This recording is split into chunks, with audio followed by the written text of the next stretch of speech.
I've been on a long grind. Yes. Welcome to another episode of FootySays /FS Uncut. I am your host, Coach Kojo, feeling wonderful, feeling like 3 points. That song you heard just now was my boy's tune as well. That's called Name This One Layer by AT. Just thought I'd drop that in there for my boy. I am here joined by three wonderful people. First, I'm going to go to the guest before I come to the people in-house. The guest, Tottenham fan, one of my homies, Jack. How you feeling, bro? How you doing? Not bad. I mean, I'm sitting top of the league right now.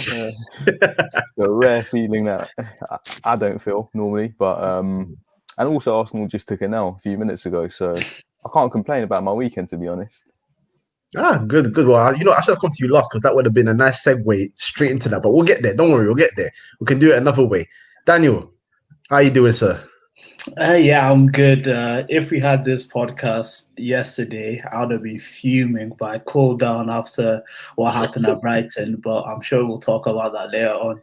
Oh, yes, we will. We'll talk about penalties and all sorts. And now the segue, because not only I'm going to ask you how you're doing, but I'm also going to ask you how your team's doing. So, Basil, how are you and Arteta doing, sir? I know I'm doing well. And my team, West Brom, won 1-0 yesterday. So I'm very happy. Very happy with my weekend. Who scored for West Brom? I don't even know. I don't even know.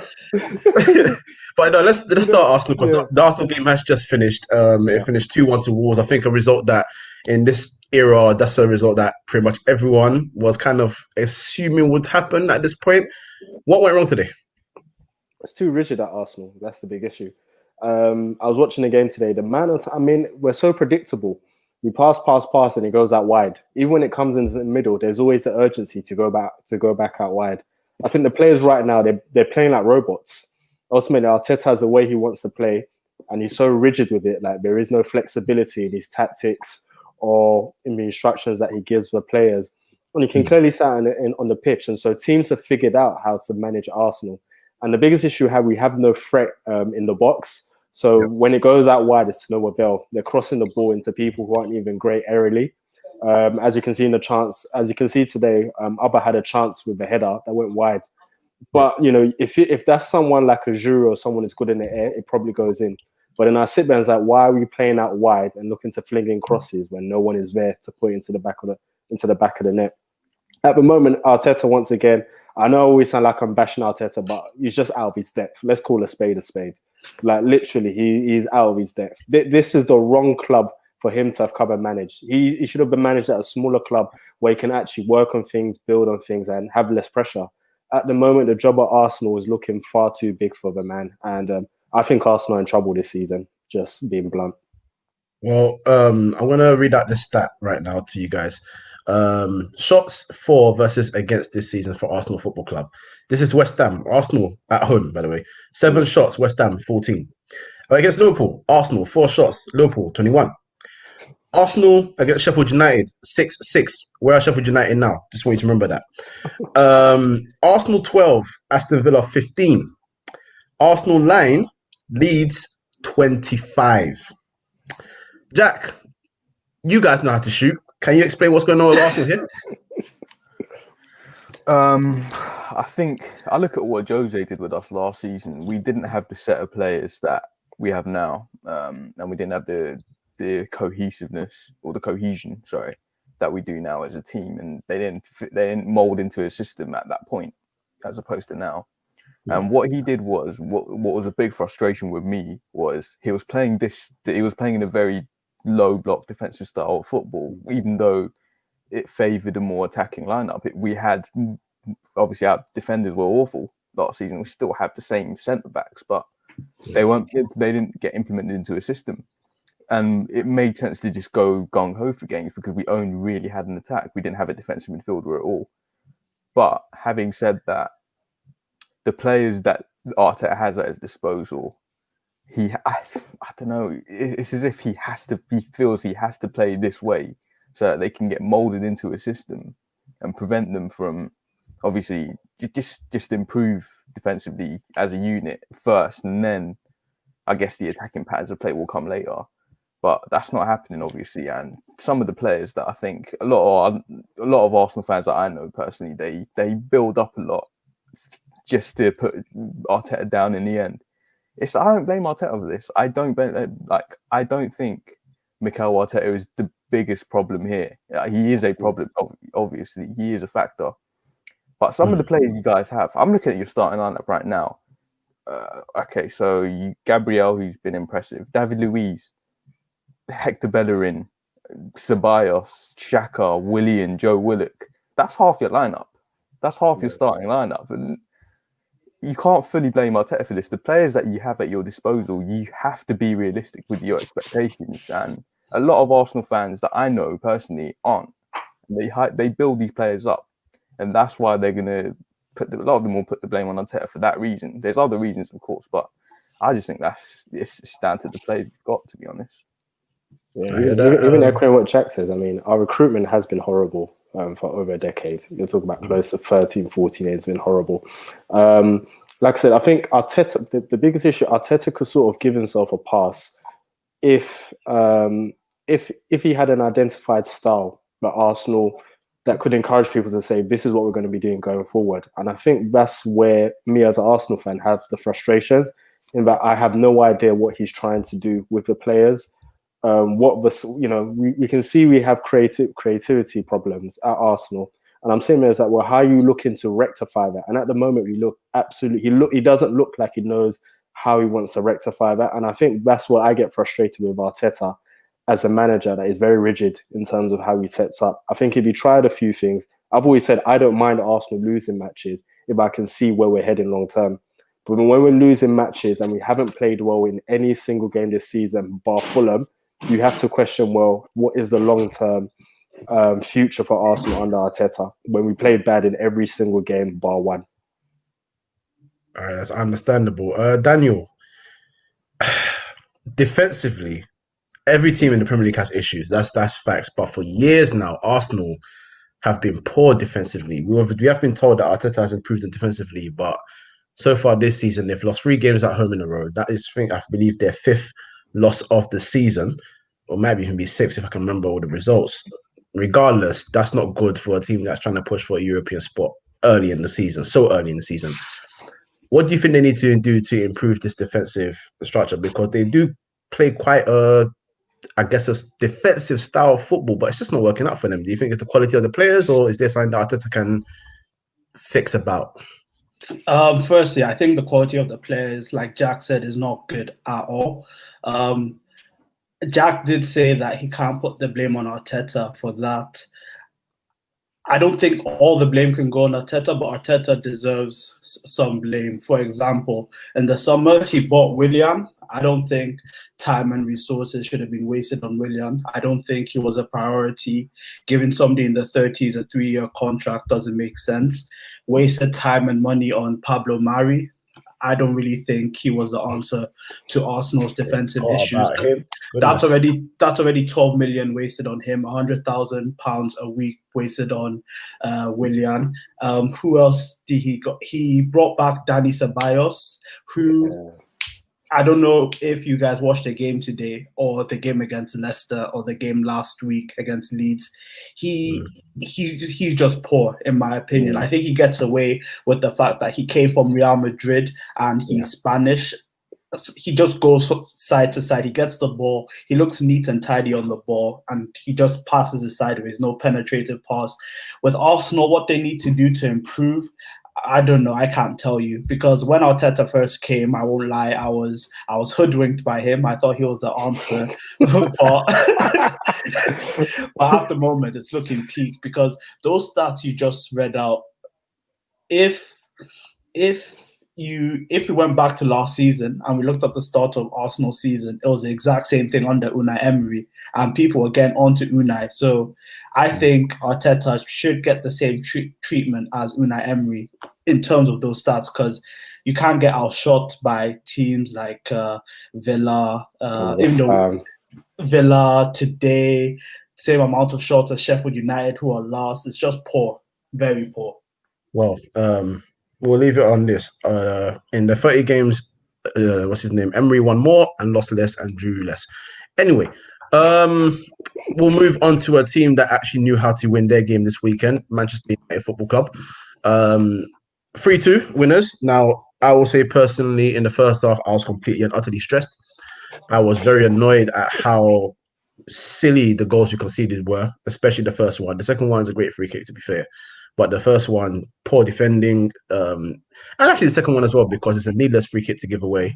But this is why now I want to praise him because he was so good today, Edinson Cavani. So I'm going to praise him a little bit, then I'm going to criticize him for something stupid he did after. Came off the bench, changed the game straight away, helped us get 2 goals, 1 assist, won the game 3-2. He was fantastic. His impact was great. His movement off the ball to get into goal scoring positions, just the way he sniffs out chances. That's what you want from your striker. That's what your striker to do, especially in pressure situations. Then he went onto Instagram and he called his friend. I don't even want to repeat the word, to be honest. I'm not even going to say it. I'm just going to say this on this quickly because I pretty much predicted what was going to happen in another group chat. It's happening already. I understand that in Spanish-speaking countries, some people use that term and they don't mean to use it in an offensive manner. However, the fact is it is offensive. Simple as that. That's the way it goes. So at his age, and also considering that he is the teammate of Luis Suarez, who was banned and given punishment for using that same term, whether using it offensively or not, you shouldn't be using the term point back period. If you're talking about your boy that you're close with, you can call him Hermano. Hermano is your brother. He's your close friend. We can use words like that. You ain't got to use his race as a way to call him something and say that's my close friend, so I can call him that. That's BS. Anyway, back to the game. I'm gonna go to Basil. You watched a team actually go out there and actually achieve what they're supposed to do.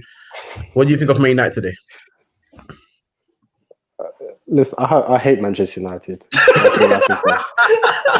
hate Manchester United. Honestly, I thought today was going to be a good day. I was enjoying the first half. Went out, got my dinner, got my lunch, had my nice my nice beverage in my hand, and I just couldn't believe what had happened. In fairness, I could see it coming because Southampton lost control of the second half. I don't think they kept the ball as well. I don't think the intensity was there. And I think the turning point was a substitution that Ralph made. I think taking off Djenepo for me was a turning point in the game. And now here's the thing: Djenepo was very wasteful with his end products. The final pass wasn't there. The weight of the pass wasn't there, and sometimes he over dribbled. But at least he kept United at bay because he was a threat. They were very worried about him. And I think taking him off and keeping Walker on was the biggest mistake that the Southampton manager made, because what he did is invited a bit more pressure where you saw Wan-Bissaka starting to roam forward a lot more because he didn't have to deal with Djenepo. And credit to Manchester United. They showed the United spirit of never giving up. And it's like I say, fantastic balls, and Edinson Cavani, just a big impact for United. Like I say, it ruined my day, but credit where credit is due. They did the business. That's fair. Now, Jack, United, for the first time in a while, actually looked quite decent defensively in terms of their defense anyway, the centre-backs. How important is it for United to finally catch some form at the back? Because even though they have won 8 games in a row away from home, at home, I've called it the theatre of nightmares because that's not the same situation. So how good were United's defense today? Yeah, though. Obviously, there was a calamity in the first half, and then Ward-Prowse is free. I mean, Ward-Prowse being Ward-Prowse, you know how that is. But you got to give credit, and I think I'll ask a question: is it to do with the pitch width of Old Trafford, as opposed to a lot of these away grounds, which are much narrower? Nah. They were just bad. They were just bad because I understand what you're saying, but I understand the question. But some of the goals that we conceded, I mean, stuff like Maguire marking his own man, or Eric Bailly passing the ball across the box to Matic where it didn't need to happen, stuff like that. That's causing your own sort of downfall. So I wouldn't say it's pitch width, just quite frankly stupid defending. Yeah, I can't explain it, but I think again with any system you play, once you get adapted to it, once once you have a centre back partnership lined up there, then obviously that partnership grows, it flourishes a bit more, and I think that's happening right now at your club. And I think with players like Fred or McTominay, whoever's sitting in front of that, I think they know their role a bit more now in the team, and I think that helps as well. And I think comparing it with my club and other clubs as well, when you get that defensive midfielder set in stone in that particular role, you become your centre backs obviously going to step up a level, and that's what I think. That's happening at United. I think personally. Can I just say I'm loving this praise because I can't praise like this myself. I ain't got the feeling for it. Well, Daniel's not going to give you that praise. So listen, Daniel. I know what team you support, but last season I gave you man praise, innit? So you can't come and do me dirty here. But you know what? Bruno Fernandes, can he actually be defeated? Because every now and then when he's having a poor game out of nowhere, he contributes something. Well, what do you think of him? Like, what's your opinion on him in general and on today as well, actually? Look, Bruno, I had an agenda loading for him this season. I was watching him with a magnifying glass, but I can't lie, I have to drop it because when you're that productive, like you can be poor, but when you're that consistently productive, you can do whatever you want. I know it sounds bad, but today he scored, got an assist. Last game he scored. The game before that, 2 goals and an assist. Pretty sure, I think the game before that was probably Arsenal. The game before that probably got a goal and assist. He's just something else. He always comes up with something. And today, the first 30, 35 minutes, he wasn't that great, but at least he was trying something, which you don't see with a lot of players. And I think that's what great players do. They try something all the time. It might not come off, but when it does, it ends up being a goal and an assist. I think his performance today was good. I know this is going to hurt me to say, but United were brilliant today, even in the first half. I actually thought they were actually quite good in the first half. I thought Southampton just had a 15-minute spell that put the wool over people's eyes, but the first 20 minutes and the last 5 minutes, United were the better team, in my opinion. They controlled the game. The diamond in the midfield kept the ball well. You just had a 15 minutes of madness. And once you got the first goal, it was inevitable you were going to get 2 more. But hope it doesn't continue. Well, that's where to end it. Well, just to detail how poor this league is. If we win our game in hand, we're 2 points off top. So shame on all of you. Wait, why? I am going to now. What was that? Why shame on us? It's only 10 games in. Because we shouldn't be near you. We've been stinking, and bruv, we got hit for 6. I don't want to. Jack, don't smile. Jack, do not smile. We got hit for 6. Crystal Palace badded us up as well. But somehow, some reason, we're still near you guys. It just doesn't make sense to me. Do you know what I mean? I mean, it's very poor for a team to be out of form and still be 2 points behind teams that are in form. It's not, for me, it doesn't make sense. But anyway, we're going to go to the game that was the big game today, but it kind of played out to be quite a cagey affair.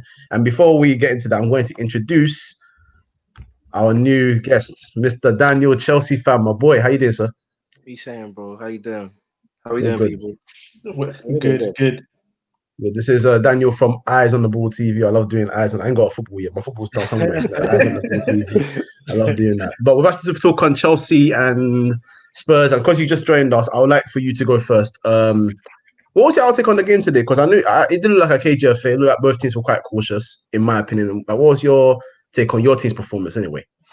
I think it had a bit of shades of the United game, but in this game we were United, if that makes sense. So the game was there to be won for us, but we were a bit passive. Having said that, though, these kind of games are won by big chances in it, and I was quite disappointed with Tammy. He had 3 big chances that I think, you might call them half chances, but if you want to progress to win leagues and win trophies, these are chances you have to be taking, if that makes sense. So, I mean, obviously, I always like to be careful about getting my football news from Twitter or getting a feel for the game on Twitter, because they'll tell you Werner played poor, Ziyech played poor. But really and truly, this kind of game is there to just win 1-0. No outstanding player, but someone took their chance. For example, you see, for the guys that watched the game, Werner was called offside, but he took his chance. So it was good to see. Do you get what I'm saying? That kind of example. So he took his chance. And it wasn't an easy chance. I can't lie to you. And Werner's been missing chances last 2 games now. So it wasn't, and he took his chance. But Tammy, all the chances fell to Tammy. And obviously he's been good and he deserves his starts, the starts he's been getting. But really and truly, it's just hard to see him miss those chances. And then we have Giroud on the bench who would have taken those chances, or at least would have been hitting the target to test Lloris. And that was the key. We didn't test Lloris for all the possession we had. We didn't test Lloris enough. So yeah, man. But what is good to see though, the positive spin on that is that I'm happy with the way we handled Son and Kane. I think like they're dangerous. You have to understand Son and Kane they're going to go down in the Dwight York, Andy Cole, that kind of category in terms of partnerships. They're that good. And I'm happy with the way Thiago Silva and Zuma handled Son and Kane today. Kante as well. Kante was probably man of the match for me anyway. And so it's disappointing because I think we could have won the game. But at the same time, look, a point against the best defense in the league, you got to take that and move on to next week. You said Giroud what is taking those chances, and the commentators during the match were actually saying, we're talking about him saying, bring him on earlier, maybe someone of his ilk would have taken that chance, but he had the chance. Yeah. No, definitely. Yeah. Look. He had a chance, and of course, it's easy to just say yes, he should have scored that, but then at the same time, the starting striker, look, coming off the bench is not an easy thing. There's a reason why Giroud is the second highest goal scorer off the bench, and it's only 20 goals. So it's not even that much. Well, it doesn't look like that much. Do you get what I'm saying? So for me, when I look at it like that, it's like, bring him on earlier, let him get a feel for the game, that kind of game, to come into that kind of game and just to take the first chance that comes your way. It's hard. I guarantee you, if you give Giroud 2 chances in that game, he's taking one of them. Do you get what I'm saying? So it's that kind of thing. He's not. We know what Giroud is. Giroud is not the most clinical, but for what he does bring to the team, that's like, get him in earlier, let him have a feel for the game. You could see Tammy, it just wasn't his game today. Not that he's dead or anything, don't need to overreact, but it just wasn't his game today. Bring him on earlier, let's see what we can do. But yeah, no, you can look to that, but I think it's too easy to look at that and say that was the moment. The moments were when Tammy got his 3 chances, 2 headers, and then the one where he literally fell over. Like it was just weird. It was just weird, but yeah. Just before I come to you, Jack, this is relevant, but also kind of not relevant. Basil, Giroud has been doing better than Lacazette. Do you miss Giroud right now? You're rude, you know. Yeah, definitely. The biggest Giroud will still have the same stats as Lacazette in that Arsenal team anyway. The system is poor.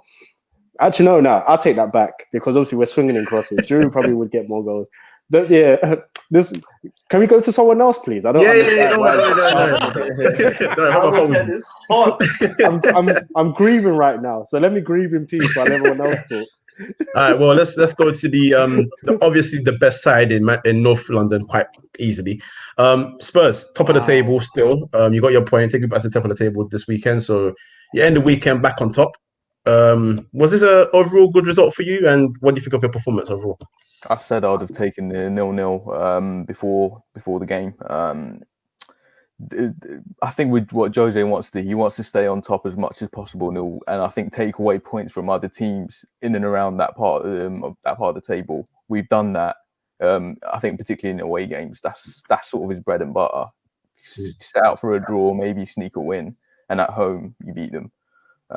We did that. Well, in terms of a draw at least. In terms of the performance, I thought we were marginally the better team in the first half. I think we created a better chance in Bergwijn. I think Bergwijn probably, I don't know, he was certainly the weakest out of our front 3. It was quite evident that we did have a few opportunities to play Reguilón out wide or just play that incisive ball, and he just always failed to do that. I think defensively and pressing-wise, he was very good. He was always there. He was always fluttering about. I think in the first quarter of the second half, I think he was culpable for letting in a lot of the crosses that for Tammy itself, which was a bit of an issue. But in terms of the performance, I think our best player was Ndombele. Clearly, you saw how this guy's he's just sensational. And the one thing he's not even at 100% yet. There's still more to come from him. His fitness isn't still fully there. Yeah, he's always have to come off at about 65 minutes. But will it ever come though? And at centre back, I think Roden, new performer. He's 23. He's going to make mistakes. He made one or two there, but there weren't offside goal and the header at the end. But he's young. I think it was a competent performance. Dyer was his head loss self this time, and he's been good for us. He's been immense for us a lot of the season. But today he had a few moments of head loss with some of the balls he played, and it wasn't nice to see. But overall, I think we nullified a lot of this. We nullified their wide plays at least. Ziyech with them is a massive threat. We let him have the ball and cross essentially. But going forward, I think again in the first half we were much more expansive than in the second half, and I think Jose saw that. And yeah, it's the result. I think it was the ideal, realistic result I thought we could get, and I would have taken that before the game. And yeah, I think it's interesting. Quick question though: do you think? And I've been saying this to some of the Tottenham fans that I know. Do you think that if fans were in the stadium, the way Jose is playing now with Tottenham, you guys would be allowed to play this way? Because it's pretty much counter attack and defend kind of football right now, and especially going from Pochettino style, literally to go into like marking your box and being solid defensively. Like, what do you think if fans were there playing at home? Would you like to see that? Is that the football you can become accustomed to? Personally, I think a lot of the fans I know, especially a lot of the group chats, we're slowly buying into it. And I think it's quite a revelation, actually, there's no fans right now, because it's the process. And ultimately, having no fans in this process, the process is the most difficult thing. And I think having no fans at this stage is actually the best thing for us, because, not having a crowd at this point is definitely helping. And I think, but if by the end of the season we do get something out, we do get a trophy or whatever, when we do have a strong league position, whether that's first or second, or second in a trophy or whatnot, I think next season, going into that with a crowd, I think the fans will be a lot more patient with it because they've seen that it's worked. But to answer your actual question, it would have been difficult. I think a lot of the fans would have been frustrated. But at the same time, if we were getting these results, even with the fans, then they'll slowly buy into it, just as we are buying into it now. Yeah, no, it's definitely interesting, because obviously Kojo will know. I'm not sure who you support, Daniel, as well, but like, we've had Mourinho before, and he's proven he can win. Like, we know his style, his system, and we know he can win. But it's then, is this sustainable? Do you want to see your team winning year on year with this kind of system? Because fair enough for Tottenham, this is not even shade or throwing it, but you just haven't won. I mean, the last time you won a trophy was what, 2008, Carling Cup. So it's like, once you win that trophy now, once you finally get over that hump of winning a trophy, it's like, cool, we want more. We want to see. That's what happened with Chelsea. Like, we want to see more. Do you get what I'm saying? So obviously, it's something to not really think about now because you're still in the process, but something to just look forward to. Yeah. And I think if we do get something out of playing this way, then we'll easily forget, or not forget per se, but it will be much easier to forget the days of Pochettino. Easily, and I think that's what I want. I want, as much as I love Pochettino, I want Mourinho to be the guy that I look up to even more than him. Obviously, I want him to succeed. I want any manager that's managing our club to succeed. And if it has to be this way, then so be it. The mentality is definitely changing. We saw how in the post-match conference, he was talking about how the dressing room was fuming at the result. And he was like really happy with that fact, and that's something that we've seen in the documentary, bits of that. But I definitely think that buying into this football and just fighting, you see players like Harry Kane who leading by example. Harry Kane's actually, he goes back to defend as well. Like, he sprints all over the place when he's playing for us, and just everyone buying into it, everyone sort of fighting, running through brick walls for Jose. That's what makes Jose a dangerous man. When players, one or two or three players do that, that's when it falls apart. you Man United fans will know about that. You see Ndombele responding to Jose's criticism, and then you see players like Pogba who can't hack it. It's a different kind of mentality. I'd rather not go about on that right now. All right, Jack, I'm going to ask you this question. I think you know what question's coming up, but I'm going to phrase it to you a bit differently. You have a tough run of games. You've gone through the first 2 now. You've drawn at Chelsea. You beat Man City. Was it 2-0? Yeah. Now, I think the tough run culminates with Wolves before you come back to a so-called easier run of games, even though you have to win these games anyway to continue. But if you come out of those games without a loss, majority wins, would you then believe that you stand a chance of winning this title? I'm never gonna believe. You know what I mean? But, Wow, come on. I'll say this. What will happen at the end of the season will go up in my estimations if we do go through this unbeaten. Because obviously, when you're taking points away from your rivals, when do we have Liverpool? I think just before Christmas, I believe. Yeah, that's soon. Yeah, we got it on the 16th. So I think if we can take a draw like we did today over there, then I'll think, wow, we can actually, because Anfield it's a poor place for us. We last time we won there was 2010. Like we haven't. We struggle there all the time, and they always seem to step it up against us there as well. I think it's a combination of both. But if we can go out of this run unscathed, and I think if we can beat Leicester as well, I think a team that's on form, that's in and around the same part of the table as you, taking away points and beating them as well, I think it's going to be massive. And we've got North London derby this Sunday as well, so it's all in place for us to batter you lot, but then.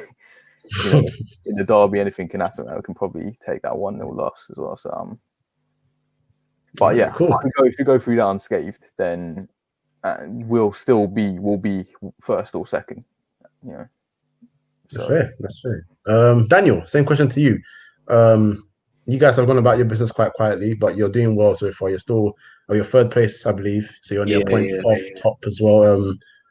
What about your chances this season? Do you think you guys have a chance of winning the league? Look, for me personally, like this is the season to win the league. Do you get what I'm saying? If you wanna win the league and put a challenge, anyone can really win it. Like it just depends on who's the most consistent. Me personally, I like our chances, man. I do, and I have to be honest. The reason why is because look, at the end of the day, we're talking about Chelsea before the season. I would have said definitely not, because the expectation was Liverpool and Man City would still be blitzing the league, but that isn't the case. Like you see, people are challenging Liverpool. Like in terms of when you face Liverpool now, it's not so easy.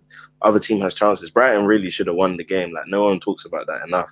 They had chances to kill that game off, and the same goes for Man City. I mean, Man City were always going to beat Burnley, but the problem is when Man City face a team that can counter-attack or even that has a bit of quality about them, they just can't seem to handle it for some reason. So for me personally, our chances rest on like us, not what the rest of the league does. Like if we can be the best version of ourselves and beat the teams we need to beat, and then in the big games go on and beat them. Look, drawing in the big games is not a problem. Like if you can keep getting points out of the big games and you keep beating the smaller teams, other teams are struggling against these lesser teams, if that makes sense. Like these teams that are bogey teams. So if you win those games, that might actually be enough for you to win the league. Like I've already said, this season might be one of the lowest points tally as well for the winners. And we're already 10 games in and the season's still so tight. Like from first to about, like you were saying, Man United have played to a pool, but if they win their game in hand, they're like 2 points off top. Do you get what I'm saying? So it's like yeah, it would be dumb to think that we don't have a chance, but I don't want to. I'm not saying we're definitely going to win or anything like that, but look, the expectation's there, and I'm a believer that expectations can change mid-season. If we keep winning games, I can't keep saying, because we weren't expected to win the league, we shouldn't win the league. If we're winning games, then the league is what you're aiming for. Do you get what I'm saying? And we have players good enough to win the league. Like it's just about, for example, what I was saying about Tammy. These chances that are falling to him, he's got to take them, or whoever it falls to, got to take them. Do you get what I'm saying? So yeah. Yeah, good. So yeah. No, that's good. Wait, Dan, I have a question to ask you because you said Go on, bro. if Chelsea were going to win the league, it should be this season. I'm not Yeah. a Chelsea fan, but when I look at Chelsea's team, I've been telling my mates that I feel that this Chelsea team is set up to dominate the Prem for this decade because I think you have a lot of good young players who, if they stay at Chelsea for 5 to 6 years, they could do what Chelsea did between 2005 and 2015. That's just my opinion. So do you think if you don't win it this season, you still have a team and a squad to go on and challenge? Yeah. Look, when Lampard came in, it was always a 3-year plan. He was never going to get like 5 years to try and win the league. Look, it was always 3 years. He needs to win the league by the 3rd year, or at least put up a challenge such as Liverpool's won 2 seasons ago, where they finished 2 points off City, and they were literally behind their coattails like for the whole season. So it needs to be that kind of vibe. But if the title is available this year, my point is, if the title is available this year, don't have the excuse of we weren't supposed to win it anyway. I'm not a fan of that. If you were winning games and you suddenly stop winning games, you need to start asking yourself questions. Why did you stop winning games? And make sure that doesn't happen the following season and whatnot. Do you get what I'm saying? In terms of dominating, I think the age of football we're in now, I don't see a team having that kind of dominance. Like, doing the double will be a great thing for any team, but doing something like what United did from 2006 to 2009, that I think that's impossible. You can't, you just can't do that anymore because of teams on the rise, investment. Like, think about it, Man City, they're going through a bad period right now in terms of who they're bringing in and stuff, but all it takes is a flip of the switch. They can literally go one summer, buy who they need to buy. Man United, same thing. All it takes is for one manager to come in and suddenly turn it for them. Same thing goes for the rest of the league. So that's what I'm saying. When there's an opportunity to win the league, when the league is so open like this, remember when Leicester won the league? Like, Tottenham could have won the league. Arsenal should have won the league that season. So when there's an opportunity to win the league, the only excuse should be yourself, not anyone else. Do you get what I'm saying? So I'm saying, look at how the season is playing out right now. I think my team has a very good chance, an equal chance of winning the leagues. Tottenham fans should be thinking there's a chance to win the league. Maybe not Arsenal, but United fans should be thinking there's a chance. Like, we're playing bad, but if we can put a run of form together, you just never know. Just never know. Look, you're shaking your head about the United thing, but bro, you went on a crazy run in lockdown to finish in the top 4, which no one saw coming. So I'm not saying you're going to win the league. I don't think you will, but at the same time, look, if you win 6 games on the spin, you just don't know where you're going to be in this league. You could just end up being second and you're thinking, wait, how did this happen? Do you get what I'm saying? Yeah, that's so true. It's up in the air, man. I could not predict the top 4 now. I just couldn't. I don't know, because everyone was saying Everton were going to finish top 4. Now they look. That was gas, bro. That was gas. Purple patches, isn't it? Well, you mentioned Brighton not too long ago, which is perfect because certain teams played Brighton this weekend and left very, very unhappy. A certain manager went on a beautiful rant, had a little bit of beef with Des Kelly. Shout out Des Kelly for fighting back. But Daniel, I wanted to say this now. So you made a video for the FootySays account, which went onto the Twitter, in which you were absolutely fuming. Those were your words about the decision to award a penalty to Brighton. Now that you're a bit more cooler, hopefully Klopp is cooler as well. How do you feel about the game and that decision in particular? I'll start off with the decision. Yeah, it was a penalty. I can't lie, but it's just it was a penalty. It was a penalty, but you know one of them ones. Everyone has been there where you haven't played that well. You're winning 1-0. You just want to hold on to that win, and it gets taken away from you. And it was just the manner it did, because I don't know if you guys remember, when Robert fouled Welbeck, he cleared it, got to Mane got the ball, get a foul on the halfway line. I'm thinking, all right, cool, we have a foul on the halfway line. There's 2 minutes to go. Just kick it to the corner. So that's in my head. And all of a sudden, they get a penalty and they make it 1-1. So my head was hot. So I had to make that video. My head was hot. But about the game, I think what Klopp did was smart. The reason why I think what he did was smart was because, firstly, nobody's talking about how poor Neco Williams was. And Neco Williams in that first half was poor, worst player on the pitch. And he's been poor for Liverpool for a while now. And I feel sorry for him, because in normal circumstances, Klopp would take him out of the team and give him a break. But with our injury crisis, it's not looking like Klopp can afford to do that. Milner going off injured also doesn't help things, because now we have about 3 to 4 midfielders injured, and we only have 4 midfielders available. Basically 3, because Fabinho is going to play in defence. And Gini Wijnaldum has been playing 90 minutes for Liverpool and Holland recently, so he's in the red zone. So that's what I'm mainly concerned about, that this injury crisis is not over. Fingers crossed it'll be over, but I don't think it will be over. The game against Brighton, what Daniel said, he is right. I can't lie. Liverpool didn't deserve to win that game. Brighton should have won that game. Currently, he missed a very good chance. They got into a lot of good areas, but players like Solly March were just putting in poor crosses. And Graham Potter actually helped Liverpool as well, because he took off Connolly with about 30 minutes to go, which I thought was the strangest decision, because he was causing Fabinho and Nat Phillips a lot of problems. As soon as he came off, that's when Liverpool became more comfortable. But I think we got away with one on Saturday. I'm annoyed we didn't get the 3 points, but just hope we finish off the job on Tuesday against Ajax, and then we go on and beat Wolves next week. All right. Basil, Jurgen Klopp was very, very passionate about the about everything in that game. But he was more passionate more than anything about the scheduling of the games, and of course the reason why he made 2 subs, knowing that there's potential for an injury of the 3rd sub, which obviously happened with James Milner. Was he right? And yeah, go on. You go on. Tell me what you think about the whole. He's fighting a losing battle, and the funny thing is that everyone knew that at the end of the game he was gonna make the same complaints. Funny enough, he's the only one that's really fighting this more than any other manager. Some managers have alluded to it, but he's the one fighting it. But then at the same time, I have zero sympathy, because ultimately it's the broadcaster that pay the clubs with the money and allow them to be in the financial position that they're in. And so sort of when you sign these contracts, you're at the mercy of the broadcasters. And unfortunately, there's nothing he can do with it. I mean, everyone else, I get, is a strange one, because in past seasons, you haven't really had to deal with teams who play on a Wednesday, playing on Wednesday in the Champions League, playing on a Saturday.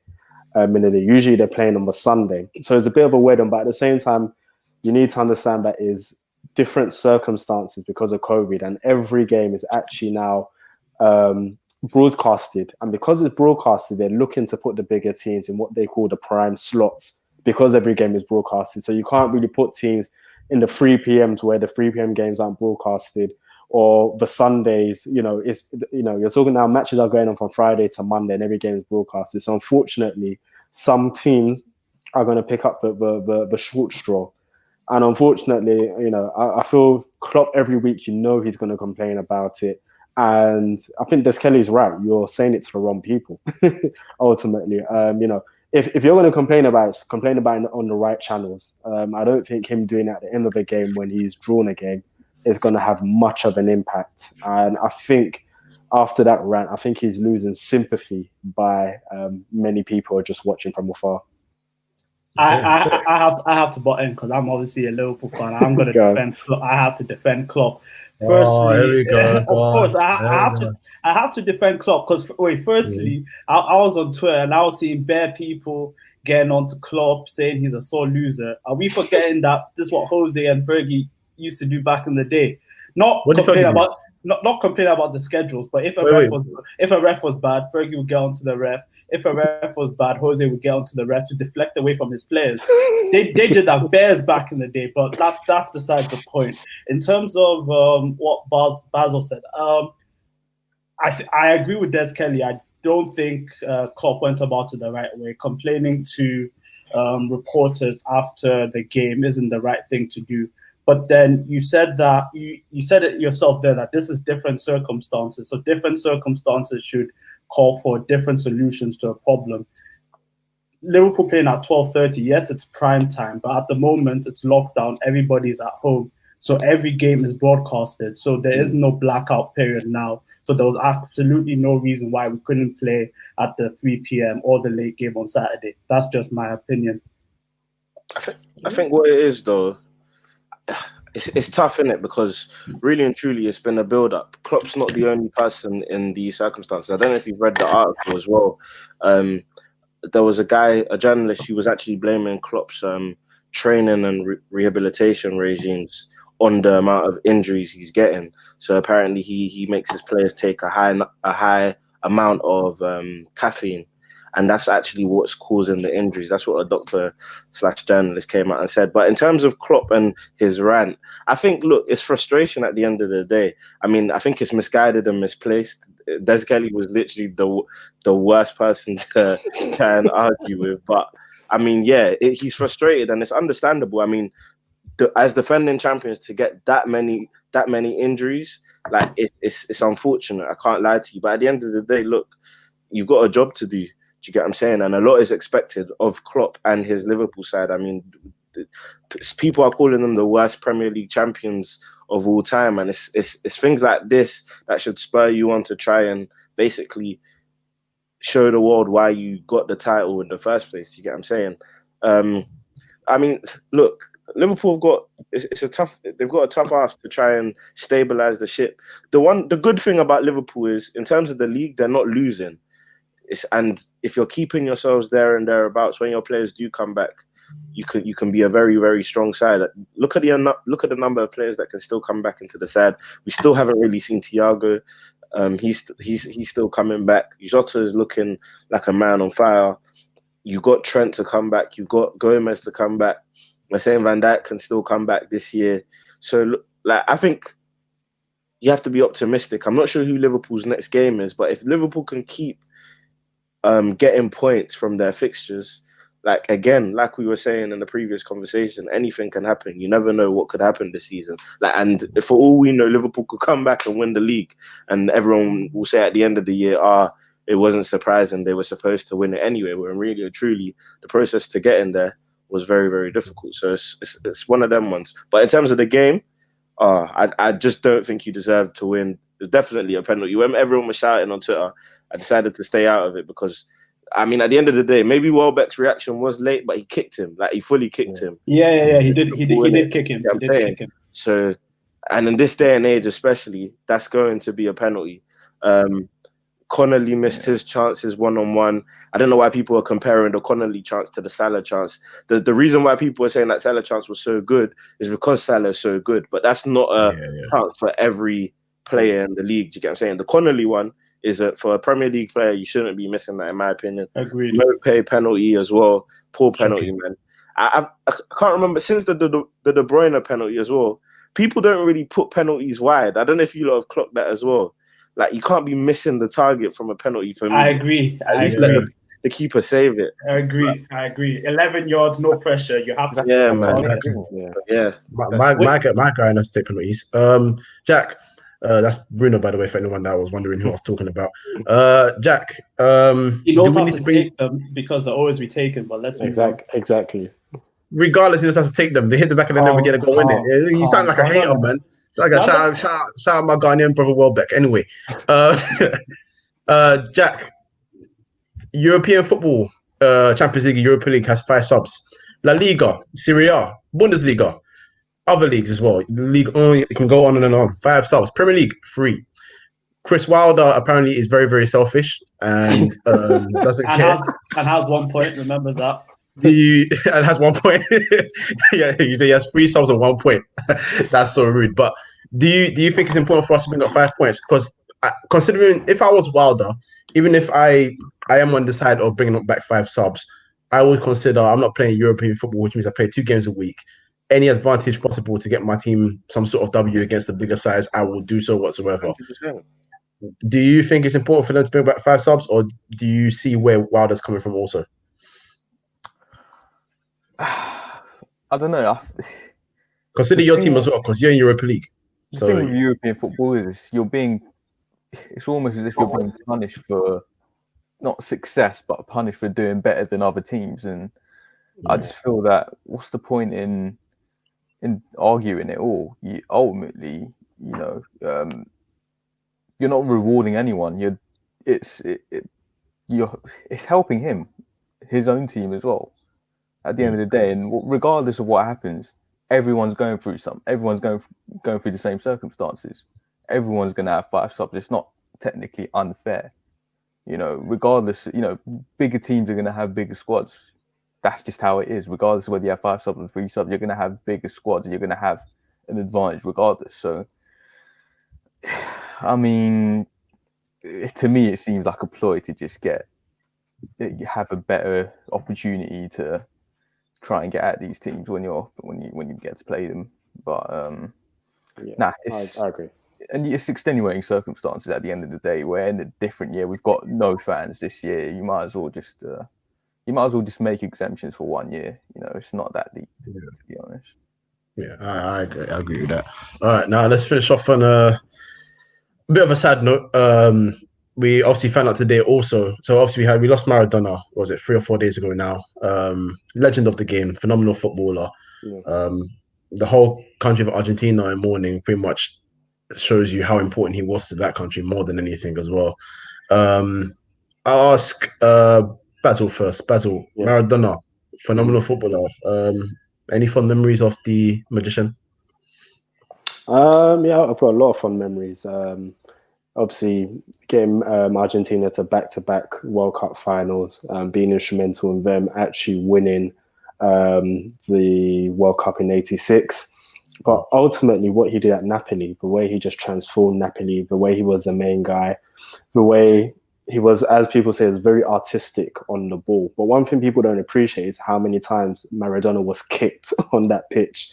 And he will just get up and continue about his business. And even him being kicked as many times as he did, it didn't affect his style of play. He still wanted to get on the ball. He still wanted to dribble past players and pick up spaces to influence games. I mean, he was just a phenomenal footballer. I mean, like I said, he was like Messi before Messi came onto the scene, because obviously their style is very different. Is very similar. But obviously, Maradona for me is a bit more of a skillful player than Messi.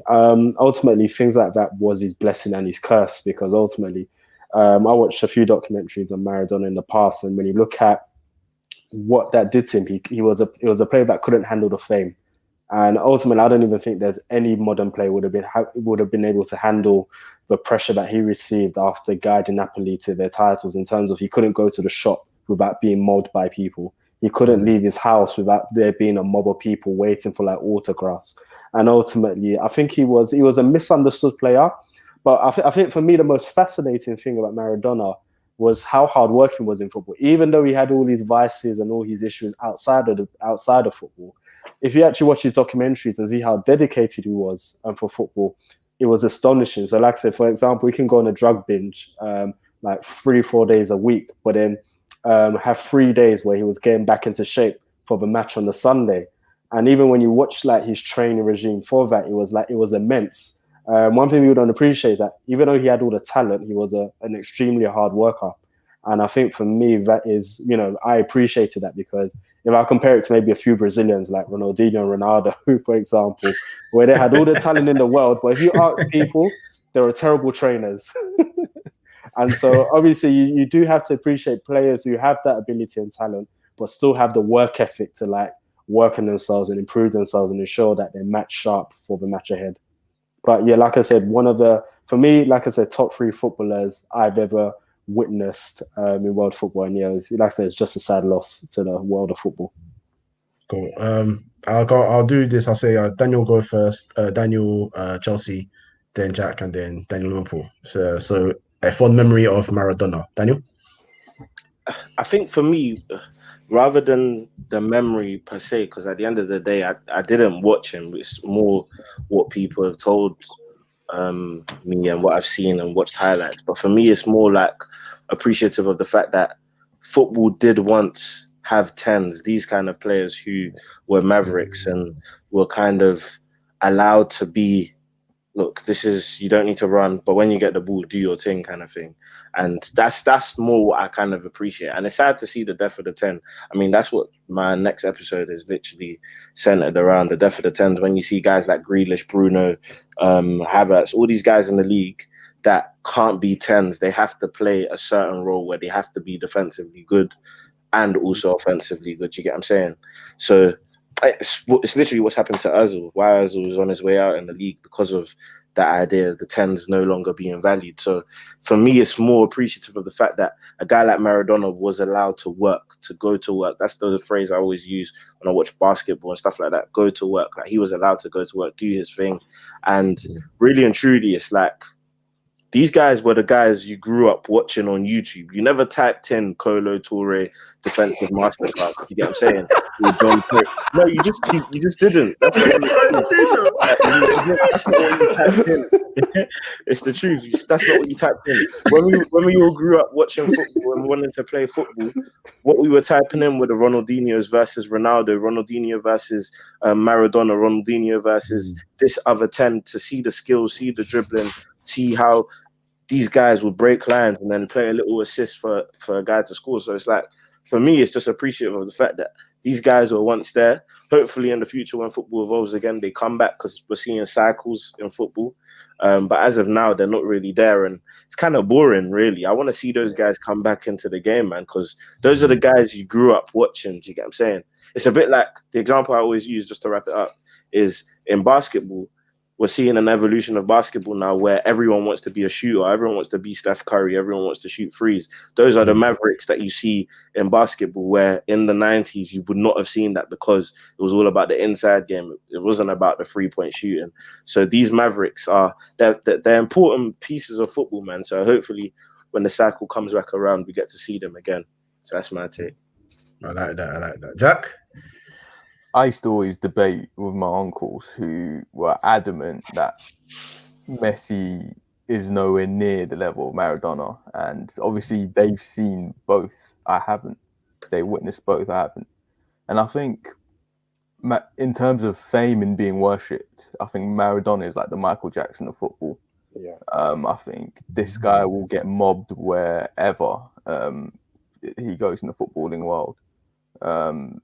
Just like Michael Jackson did. And I think it was unfortunate, the involvements that he's been with in terms of the mafia and stuff that we've seen in documentaries. The fame, like Basil said, did get to him a bit too much. But yeah, ultimately, I mean, I used to play with this guy Pro Evo, classic Argentina.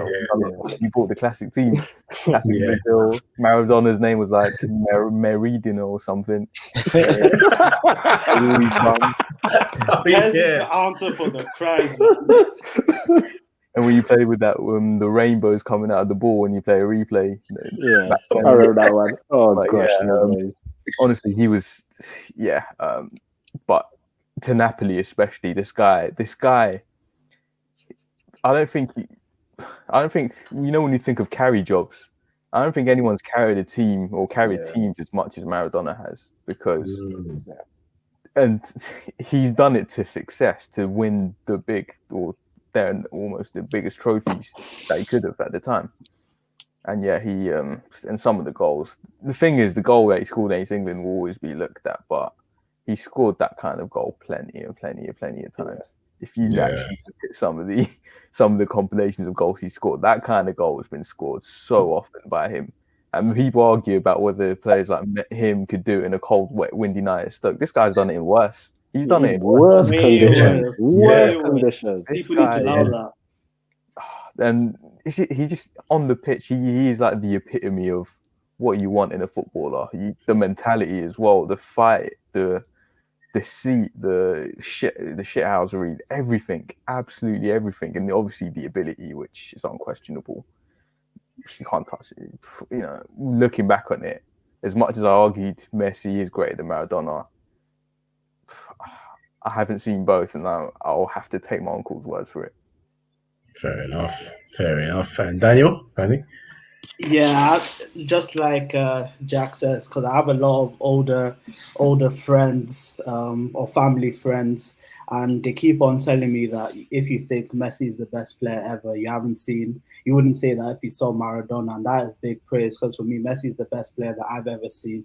And it was sad when Maradona died. Everyone in my family was sad. As soon as I came home, that was the first thing my parents said to me, and my parents hardly talk about football with me. So for them to notify me about Maradona's death just shows you how big he was. I watched a documentary on him after he died, and like Daniel said, it's sad that we don't have all these type of players in football are dying, because at the end of the day, football is entertainment, and that's what Maradona did. Maradona entertained fans.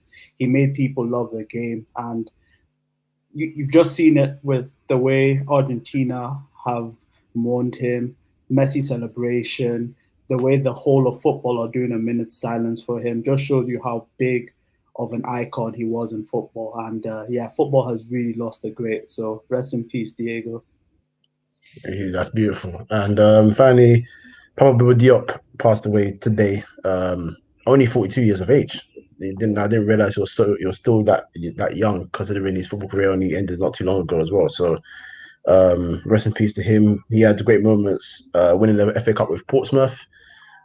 Scored the first goal in the World Cup, I think 2002 was it, for Senegal, when France had that absolute shocker. He scored against France as well. He scored the opener.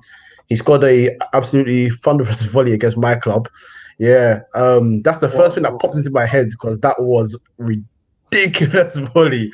No backlift at all. Was that? No backlift at all. Yeah. None whatsoever. Just All boom. tech. One of those goals that even if you're against your club, you just sit there and be like, all right, cool then. Nah, I'm not even gonna, there's nothing to say. That's just beautiful.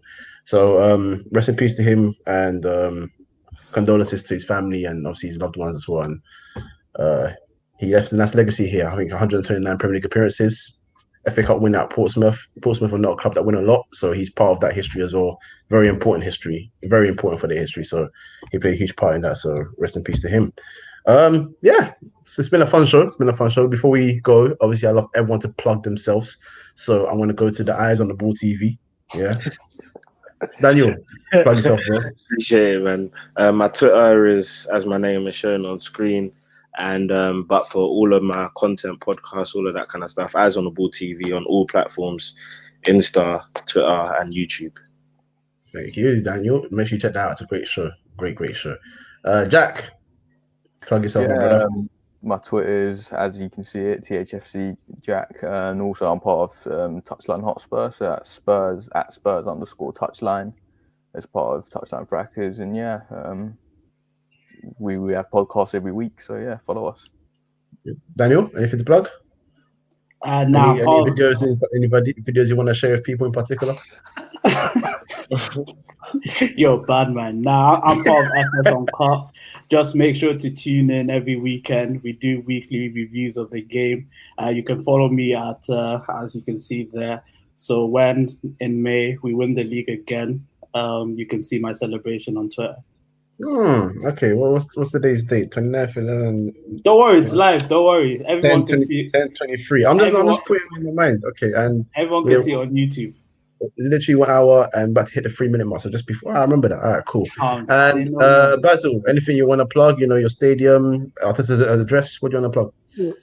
Same simple part of the FootySays team. I'll just plug my Twitter, which is at bjacobs14. But I'll be taking a hiatus for maybe the next 2-3 weeks while I recover from what my club has become and what my club will become during that period. So you may not see me for a while. So that's have you not been recovering for like the last 16 years? No, I have, but it's just worse. I need a break, man. It's too much. Right, well, too much. Cahill sent me a message today, literally after the game, saying he misses Wenger. If a man that can go on a 14, if a man can do a 14-minute rant on a podcast just based on Wenger and get to the point where he misses him, you know things are peak. So, Mike, we all miss him now. We all miss him now. You never know what you had till it's gone, man. You never know what you had till it's gone. And I'll just plug my 1 Free Midfield podcast right there. There you go. Find us all on YouTube and all the socials and all the audio things. Okay, that was a nice episode of FS Uncut. Thank you guys for joining me. Everyone, thank you for watching and commenting. Have a nice night. Peace.